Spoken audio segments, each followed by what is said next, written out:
Hindi bulkan na sumasabog, hindi baha na tumataas, kundi kapwa-tao. Some people in our world can be very irritating. In fact, some can be very vexing that they destroy your sense of peace and well-being. Ano po ba ang mapapala natin mula sa Biblia kung paano makikitungo sa mga tao na magulo? Magulong kasama, ginugulo ang ating isip, ang ating damdamin. How can the Bible equip us to deal with people who tax our patience, vex our spirit, and bother our peace? Sabi po sa 2 Timothy 3:16 to 17, all scripture is God-breathed and is useful for teaching, rebuking, correcting, and training in righteousness, so that the man of God may be thoroughly equipped for every good work. So ang salita ng Diyos ay sapat upang tayo turuan, ituwid, bigyan ng liwanag, at bigyan ng gabay sa lahat ng bahagi ng ating buhay. Sa Bible tayo kukuha ng karunungan kung paano makikitungo sa mga taong pampagulo sa ating buhay, how to deal with irritants. Yan ang pamagat ng ating pag-aaral. Salamat Amang Diyos dahil kami ay meron pang buhay sa araw na ito. Pinahiram mo pa kami na isang araw na buhay. Binigyan mo kami na ikakabuhay at binigyan mo pa kami kuminsan ng mga magagandang nalalasap sa buhay na ito. Patawarin niyo po kami sa aming mga kasalanan, Ama. Lumalapit kami sa ngalan ng aming Panginoong Jesus, ang aming tagapagligtas, ang iyong anak, na isyong isinugo upang kami ay bigyan ng liwanag. Turuan niyo kami, Panginoon, na sa inyong salita na tinipon, na preserve at ngayon aming pinag-aaralan, makahanap kami ng karunungan how to deal with vexing people, with people who can irritate us and take away our peace. Lead us, Father. At nawa sa amin mong pag-aaral ay makakita kami ng mga application. Bigyan mo kami, Panginoon, ng karunungan na bigyan ng personal application ang mga pag-aaral na ito. Be with us, O God. Let your Spirit reside in our hearts. Teach us to obey you. Teach us to be like your Son, Jesus. Father, we commit our study to you, asking you to protect us from all evil men and from all evil spirits. Lahat, Panginoon, ng mga masasamang espiritu, malilisyosong mga tao na nagbabalak ng masama laban sa iyong mga anak, na ngayon nagtitipon upang kayo sambahin, biguin ninyo, tapunan ng inyong liwanag, Panginoon, at tupukin ang kanilang mga masasamang balak laban sa iyong mga anak. We hide in the shadow of your love. We hide under the wings of your protection, O Father in heaven. Lead us, teach us. Even, Lord, we pray that you may take care of our loved ones who are not with us right now. Sila man ilalayo sa mga sakuna at pagpapalain. Sa ngalan ng Panginoong Hesus, ito pong aming dalangin. Amen. How to deal with irritants. Piliin po natin kung alin sa mga puntong ito ang bagay na i-apply natin sa buhay, kung sino ang dapat na pag-applyan ito at kung paano. How do you deal with irritating people? Yung mga tao na ang inyong tahimik na pag-isip ay ginugulo, ang inyong direksyon ay inililigaw, mga tao na pagka pumapasok sa inyong buhay ay nawawalan kayo ng saya, ng sigla, at nakakaroon kayo ng gulo. Avoid them. Napakahalaga na iwasan ang ganitong mga tao. Proverbs 4:14 to 15. Do not set foot on the path of the wicked or walk in the way of evil men. Avoid it. Do not travel on it. Turn from it and go on your way. At kung maiko-consider po natin na something not good but something evil, yung ginagawa ng mga irritating persons, then we should avoid their evil paths. Mabuti naman at maluwag naman ang mundo at marami naman tayong choices kung paano iiwas. At kung hindi natin maiwasan ang mga taong ito physically, kung minsan ay kasama natin sa opisina, kasama natin sa bahay, we can avoid them emotionally. We can avoid them spiritually. Na kahit katabi mo na ay hindi mo patulan, huwag kang sumali sa kanyang mga topics, huwag kang sumangkot sa kanyang mga usapin, at kayo man ay makakaiwas sa ganitong mga tao. That's why it is important to stop and to study people. Hindi lang natin pinag-aaralan ng isang mapa para huwag tayo maligaw. Hindi lang natin pinag-aaralan ng direksyon ng isang gamot o kaya isang produkto na binibili natin para magamit natin sa tama. Marapat na pag-aralan ang taong nakakalapit sa atin at nilalapitan natin. We should look at how they live. We should look at how people conduct their lives and listen to what they say and listen to what people say about them. Kung minsan ay nakakapagsisi na may mga tao tayong nakikilala.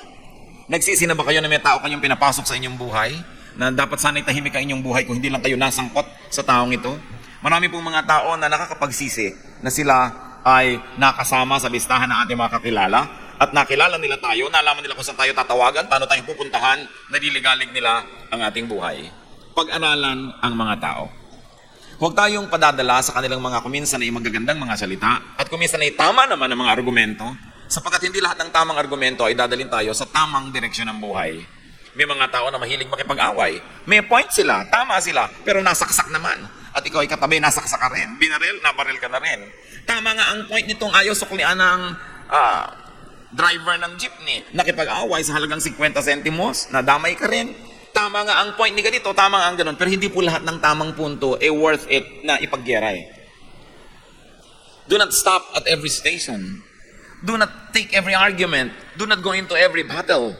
Sapagkat napakaraming dapat na magbubuting gawin sa buhay, limitado ang ating oras at panahon, at pag inubos po natin ang ating oras at panahon sa mga gerang hindi naman dapat, nawawalan tayo ng panahon para doon sa mga gerang dapat nating pagtutukan ng pansin. May mga tao are very particular. They will always find fault. They will always criticize. They will always have something to say. Don't have anything to do with these people because they're always courting disaster. Kung ang pinakamatataas na puno ang siyang tinatamaan ng mga kidlat, yung mga taong mahilig magreklamo at gumawa ng gulo, ang tinatamaan ng mga bala.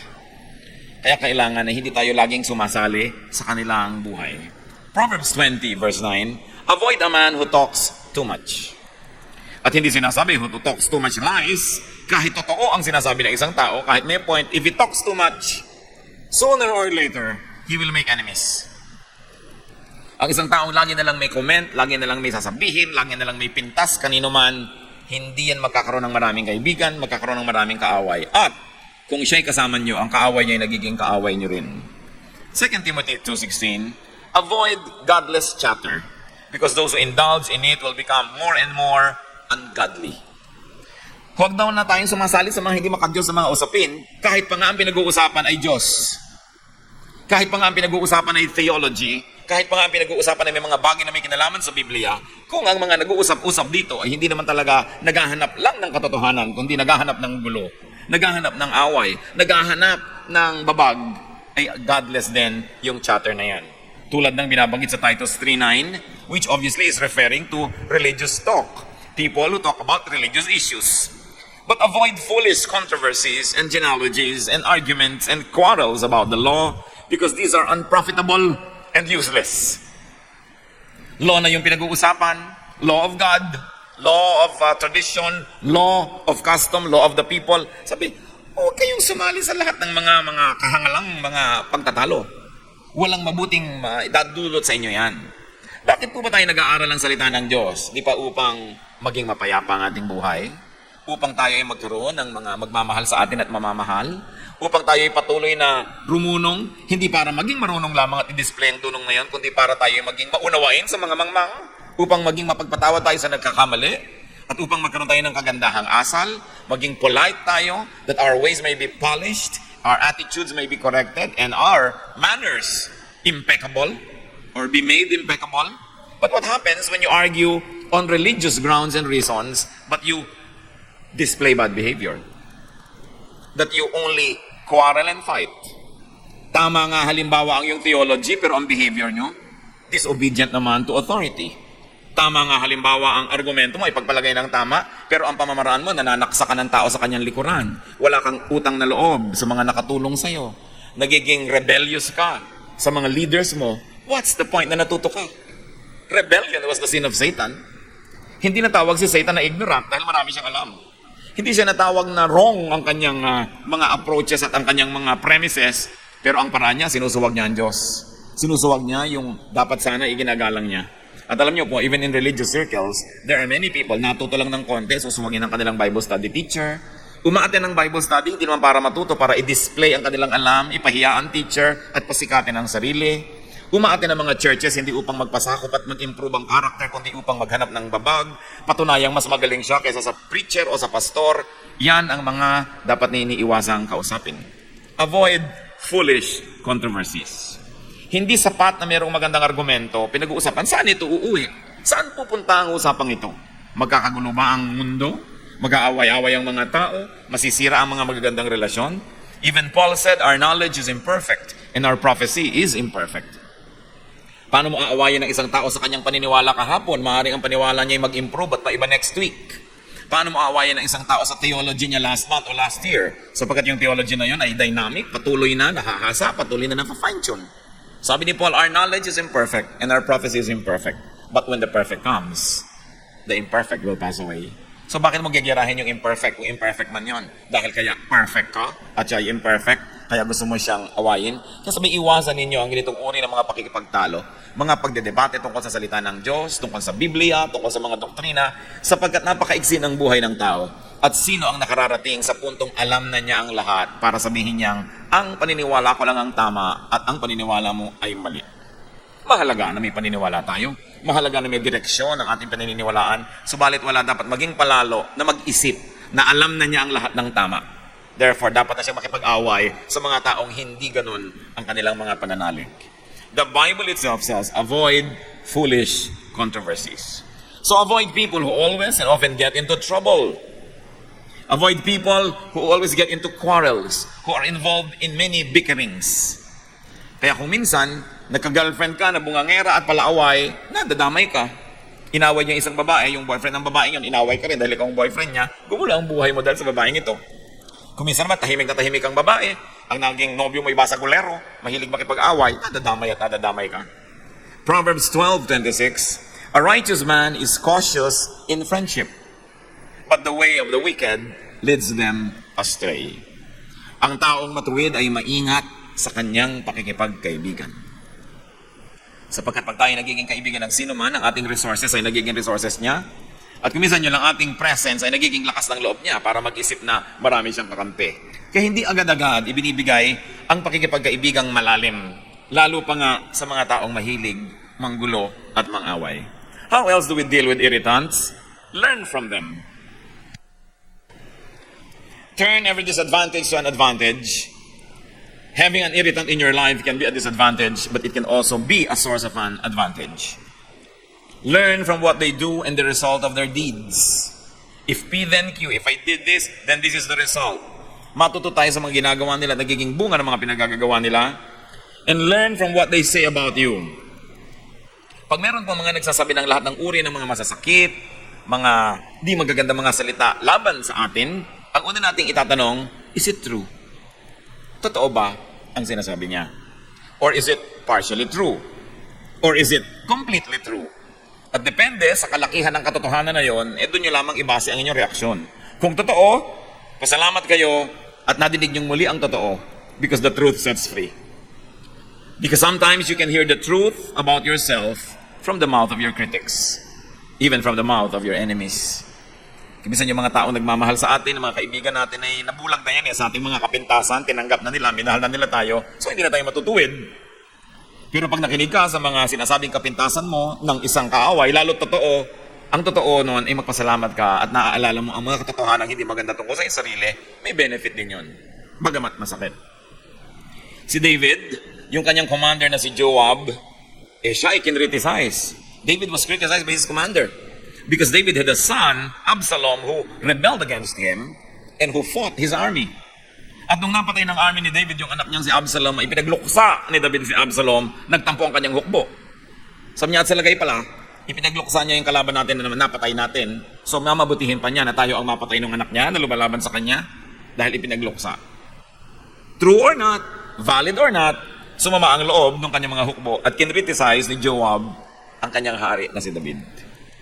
That kind of criticism was valid because the point being raised by these people was valid also. So what's important? Listen, study, and observe everything. Tingnan natin. Bukas ang ating mata. Sabi mo, itong kasama ko na to, saan niya ako dadalhin? Itong kaibigan ko na ito, itong groupmate ko na ito, itong aking kabarkadang ito, saan niya ako dadalhin? No? Observe anything. Matthew 24:32, now learn this lesson from the fig tree.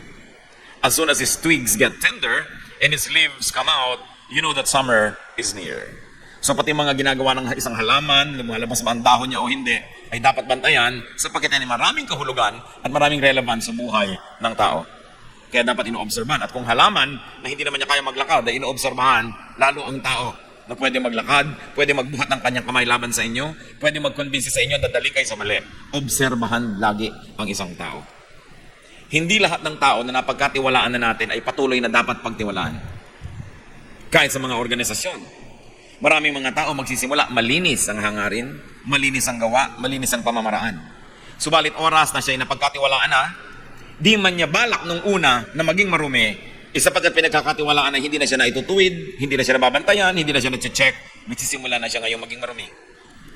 At hindi natin alam na yung palang taong ito na pinagtiwalaan natin nung araw dahil malinis ang pamamaraan, ay ubod na pala niya ng dumi, pero patuloy pa rin natin pinagtitiwalaan dahil sinusukat niya doon sa dati na nating nalaman noon pa na nagbago na palang matagal na at hindi na pala siya yon. Kaya pati ang pinagtitiwalaan natin ay patuloy nating nire-review kung dapat pagtiwalaan, anong degree ng pagtitiwala ang dapat. Kaya nakikita nyo kami sa mga corruption sa mga opisina, corruption sa mga pamahalaan, corruption sa negosyo, corruption kahit saan. Nung una, wala naman eh. Nagtiwala ka na ng tiwala sa iyong katiwala, yung pala naging katiwaldas na. Nagkatiwala ka na ng tiwala sa inyong bantay, yung naging bantay sa lakay na pala ito. Sapagkat ang tao ay pwede magbago. At ang isang nakakalungkot, pati ang Diyos nung tinignan niya ang mundo, nung simula sa Genesis, ay nalungkot siya. Sabi niya, ba't nga ba ang mga taong ito ay nalikha pa? Wala na silang alam, wala na silang inimbento, kundi mga kaguluhan at mga kasalanan at mga karumihan. Bata man at hindi nyo bantayan ng lagi. Sa unay tama ang ginagawa niyan, pero pag nalaman niya hindi nyo binabantayan at may ginagawa siyang isang kabalbalan, tapos ay hindi siya naitutuwid at napapalo, gagawin niya ng gagawin hanggang palala ng palala. Isa mang kahera na hindi ino-audit.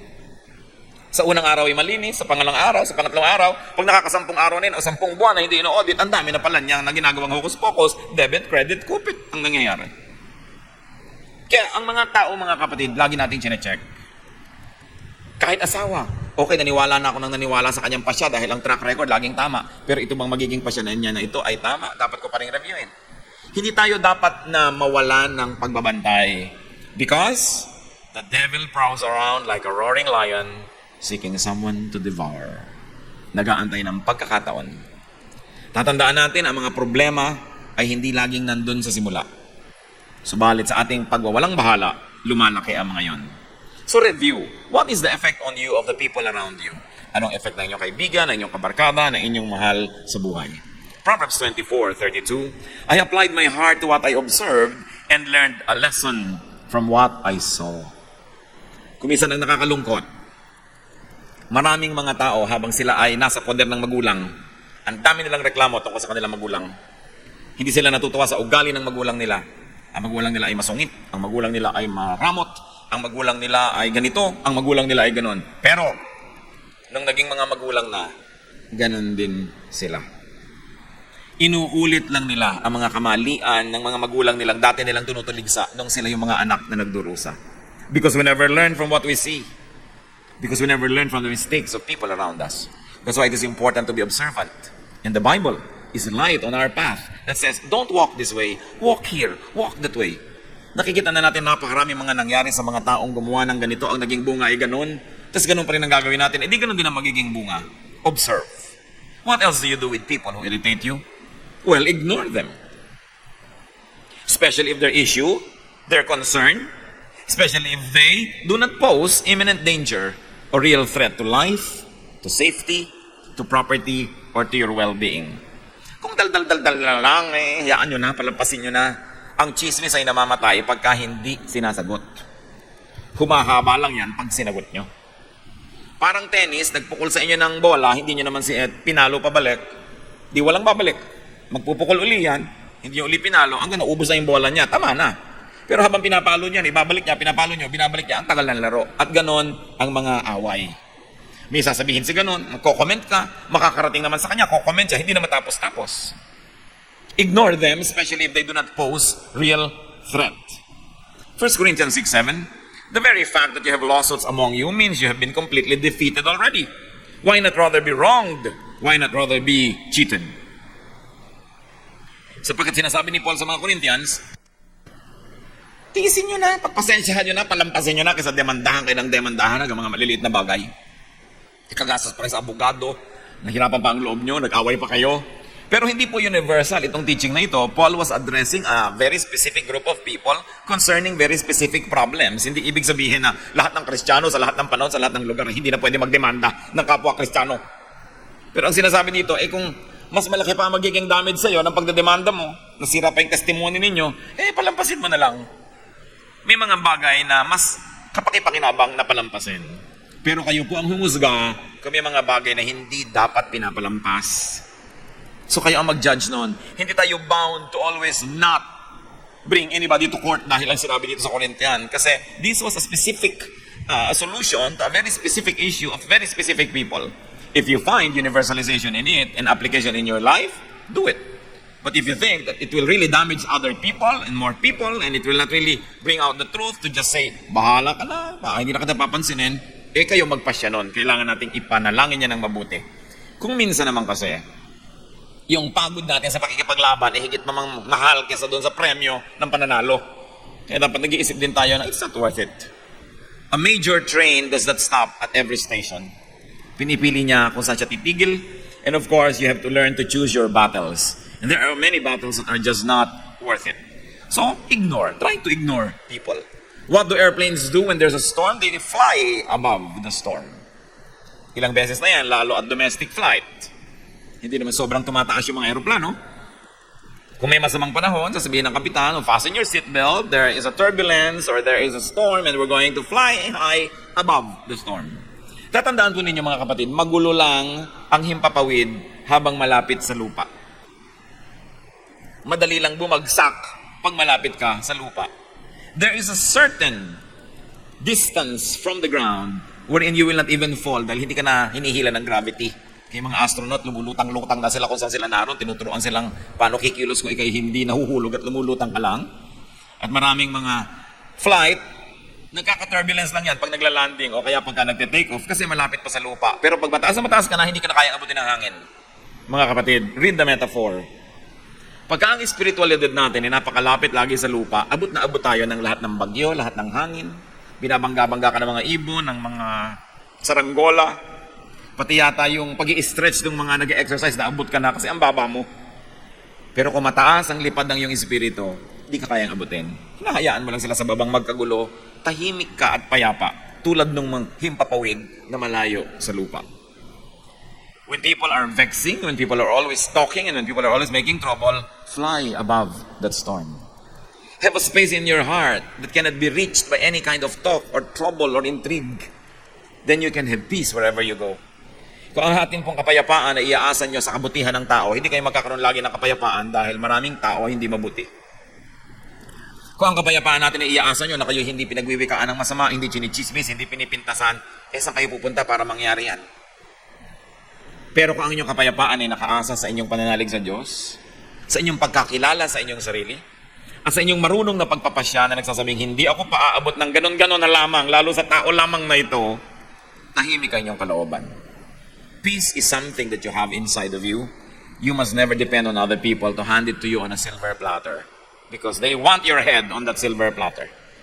Huwag tayong umasa dyan. Proverbs 20 verse 3, it is to a man's honor to avoid strife, but every fool is quick to quarrel. Ang mga mararangal daw na tao at karangal-rangal kung sila ay umiiwas sa gulo. Pero ang mga hangal daw, madaling makilala, laging naghahanap ng gulo. Naghahanap ng argumento. Naghahanap ng debate. Naghahanap ng mga pagkakataon para mapatunayang magaling sila, na meron silang alam. Pero, tandaan nyo po, ang mga karunungang espiritual, ang tunay na dulot niyan sa buhay ay kapayapaan, kababaang loob, kabutihan, kagandahan ng asal, hindi kagaspangan at hindi pagiging malaswa o kaya hindi pagiging taksil o kaya hindi pagiging walang utang na loob sa mga dapat tingnan at tanawan ng utang na loob. Yan ang karunungan ng mga hangal, gulo ang hinahanap. And even in religious circles, religious students or scholars or so-called theologians can also love to quarrel about teachings and ideas. And most of the time, they really only want to prove themselves. Kung minsan estudyante, inaaway yung teacher. Siyempre, sisikat ka. Kung inaway mo ba si Aling Tekla dyan sa kanto, sisikat ka. Pero subukan mong awayin, halimbawa, ang isang senadora o presidente o artista, nasa dyaryo ka agad bukas. Kung ikay naging kerida ng isang tricycle driver dyan na hindi kilala, 3 beses ka nang nanganak, hindi ka pa napag-usapan. Pero kung naging kerida ka ng asawa ng isang sikat, napag-usapan ka na agad. Even in religious circles, people try to be popular and famous by picking up quarrel with those already well-known. So hindi mo dapat bigyan ng pagkakataon. Marami pong mga tao, ganyan lang ang gusto sa buhay, magpasikat, patunayan na marami silang alam, at gusto nila sirain yung mga taong kinakainggitan nila. Yung mga taong gusto nilang maging, Kung hindi nila matupad yon, hindi nila maging katulad, hindi nila madaig, sisirain nila yon sapagkat yan ang kahulugan na mainggit. You want to destroy anything that is beautiful. I heard someone said, at natawa ako, sabi niya, don't hate me just because I'm beautiful. Baka gusto yung sabihin niya sa mga nagagalit sa inyo nang walang dahilan, don't hate me just because I'm intelligent. Don't hate me just because I'm rich. Don't hate me just because I'm popular. Don't hate me just because you cannot be me. Pero marami pong ganong mga tao. Huwag na lang patulan. And what do? How else do you deal with these irritating people? If you absolutely must answer them softly. Sumisigaw sila, huwag kayo sumigaw. Nagagalaiti sila, huwag kayo manggalaiti. Kasi pag pareho na lang kayo, di pareho lang pala kayo. Kailangan iba yung inyong behavior. Impeccable. You must be like a pond without blemish on its face. You must be the picture of serenity. And only through that imagery, people around you will say who the foolish one is and who the wise one is. Proverbs 15:1, a gentle answer turns away wrath, but a harsh word stirs up anger. Tanda ko yung minsan na may nag-aaway na magkapatid, galit na galit ang ate. Sabi ng kapatid na bata, pasensya ka na kasi tanga ako. Ano pa ang pwede mong sabihin? Inamin na. Pero pag pinagpilit mo, hindi, tama ako, balikat, hindi matatapos. Pasensya ka na dahil tanga ako. Tapos ang usapan. Ngayon, nasa sa inyo na kung totoo nga ba yun o hindi. Pero hindi ka naman siguro ganon kung napakaganda lang yung paraan, natigil ang awayan, hindi ka talaga kulang sa karunungan. Marunong ka. Pero para kang kawayan na sa lakas ng hangin ay yumuyuko para di mabalik. Bakit ka lalaban sa hangin na ubod naglakas? Hindi yumuko ka. Meron ba namang matapang na lumilipad ang mga bala sasalubungin mo? Siyempre yuyuko ka dahil may bala. Kailangan marunong tayo ng ganong uri ng pamamaraan. Kahit aso, di ba ayaw mong magalit sa'yo? Bakit mo gugustuhin ang tao ay magalit sa'yo? So galit na nga siya, sasagot ka pa ng mas nakakagalit sa kanya. Kahit pamali siya at binaril ka niya at namatay ka, nakulong pa siya pero patay ka na rin. So bakit mo gagalitin ang isang aso? So kung maaari mga kapatid, huwag nyo rin gagalitin lalo na ang isang tao. Lalo, galit na nga siya. Pag galit na huwag nyo na salubungin. Kahit pa kayo tama, magigilang pareho kayong mali at the end of the day. Because maglalabanan kayo ng palakasan ng boses, palakasan ng katawan, mamaya talagang physical battle na yan. Through a kind answer, you take the wind from their sail. Mawawalan sila ng dapat labanan. So, do not deal with an enemy when very angry. Either the enemy is very angry or you are very angry. It's not the time to settle scores. It's not the time to deal with an enemy. It's not the time to answer a difficult question. Because angry people suffer from momentary craziness. Nagkakaroon ng imbalance ang utak and people become at least temporarily insane when they are very mad. At masisira ang lahat ng ating diskarte. Pag galit na galit ang tao, huwag niyong harapin. Pag galit na galit kayo, huwag kayong humarap. Magpalipas ng panahon. Ecclesiastes 7:9, do not be quickly provoked in your spirit, for anger resides in the lap of fools. Yan daw, nakakandong sa mga hangal, yung pagka mainitin ang ulo, pagka magagalitin. Anger resides in the lap of fools. So a wise person will not be easily provoked. Pinoprovoke ka na nga, hindi mo pa pinapatulan. Because that is a measure of your very well-polished humanity and spirituality. At kung minsan ginawang ka ng masama, dahil pinatulan mo at masama na rin ang iyong ginawa, nauna siya, nahuli ka, ang nakakalungkot nun, ikaw pa ngayon na nagsusorry. Naranasan nyo na ba yun? Ginawa kayo ng mali, pero sobrang mali ang reaksyon nyo sa maling ginawa niya, na pag tinimbang yun, mas mali na tuloy kayo, kayo pa ngayon nagsusorry. Samantalang kayo yung unang nasaktan at unang ginawa ng mali. So, avoid having to say sorry by not doing anything you will be sorry for. How else do you deal with irritants? When you can and it won't cost you so much, give them what they want. So inggit ka sa buhok ko, halika, sa'yo na tong buhok. Gusto mo ang ganito ko, sa'yo na. Yun naman, kung hindi naman kayo sobrang malulugi, bigyan nyo na. Matahimik. Kasi kung minsan mas mahal pa yung lumalabang kayo, bigyan nyo na. Romans 12:30, if your enemy is hungry, feed him. If he is thirsty, give him something to drink. In doing this, you will heap burning coals on his head. Now, let's explain this. Sabi, pagka yung kaaway may nagugutom, pakanin mo, siya nauuhaw, painumin mo, at para nang pinutungan mo siya ng mga naglalagablab na baga at pagkainit-init na mga uling. No? Akala nung iba, sige, sadistahin mo, lagyan mo siya ng baga sa ulo. Alam niyo po, wala namang araw, anong araw, walang posporo. Ang bahay ng mga Israelites dapat laging may apoy. Kasi pag magluluto sila, saan sila kukuha ng apoy? So dapat laging may apoy yung kanilang maliit na lamp. Okay? Kaya isang malaking kapintasan ng isang nanay ng tahanan na ang kanyang ilawan ay namatay dahil naubusan ng langis. Kaya ang description dun sa babae sa Proverbs 31, yung kahangahangang babae, her lamp does not go out at night. Diba? At saka yung sinabi yung mga foolish virgins na ubusan ng langis ang kanilang ilawan, napakalaking kapintasan. Ngayon sabi, kung ang iyong kapitbahay ay kumakatok sa'yo,